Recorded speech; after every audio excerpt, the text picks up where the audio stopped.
আল ফাতিহা। বিসমিল্লাহির রহমানির রহিম। পরম দয়াময় নিরতিশয় মেহেরবান আল্লাহর নামে। আলহামদুলিল্লাহি রাব্বিল আলামিন। সকল প্রশংসা একমাত্র আল্লাহর জন্য, যিনি নিখিল জাহানের রব।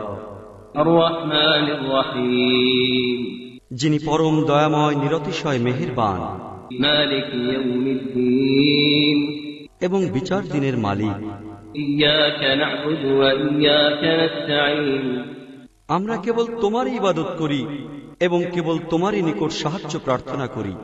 ইহদিনাস সিরাতাল মুস্তাকিম সিরাতাল্লাযীনা আন'আমতা আলাইহিম, আমাদিগকে সঠিক সুদৃঢ় পথ প্রদর্শন করো, ওই সব লোকের পথ যাহাদিগকে তুমি পুরস্কৃত করিয়াছ।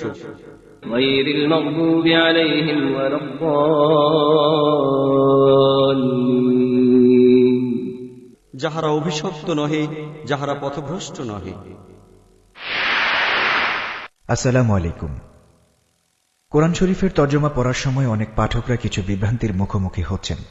এই বিভ্রান্তির কারণ হচ্ছে কিছু আয়াতে এক আল্লাহ নিজের সম্বন্ধে বহুবচন আমরা ব্যবহার করেছেন। পাঠকদের মনে প্রশ্ন আসে, বহুবচন আমরা বা আমাদের ব্যবহার করে কি একের জায়গায় একাধিক আল্লাহর কথা বলা হচ্ছে? প্রত্যেক মুসলিমের এই বিশ্বাস করা কর্তব্য যে আল্লাহ এক এবং আল্লাহর কোনো সঙ্গী নেই, আল্লাহর কোনো স্ত্রী বা স্বামী নেই, সন্তান নেই এবং কোনো পিতামাতা নেই।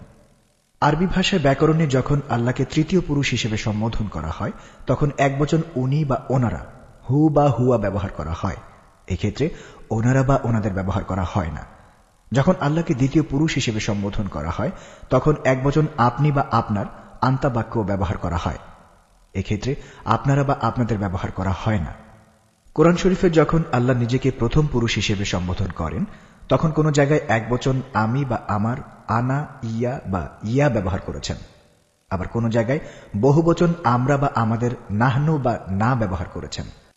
যেসব ক্ষেত্রে আল্লাহ নিজের সম্বন্ধে বহুবচন নাহনু বা না ব্যবহার করেছেন, সেই সব ক্ষেত্রে শুদ্ধ তর্জমা আমরা বা আমাদের করা উচিত। আমরা বা আমাদের শব্দ প্রয়োগে একাধিক আল্লাহর কথা বোঝানো হচ্ছে না, বরং আল্লাহর রাজকীয় মর্যাদা প্রকাশ করা হচ্ছে।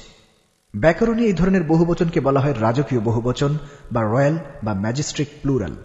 যেহেতু আল্লাহ মহান এবং সর্বশক্তিমান, কোরআন শরীফের অনেক জায়গায় এই ধরনের রাজকীয় বহুবচন ব্যবহার করা হয়েছে। আশা করি আপনাদের বিভ্রান্তি দূর হবে।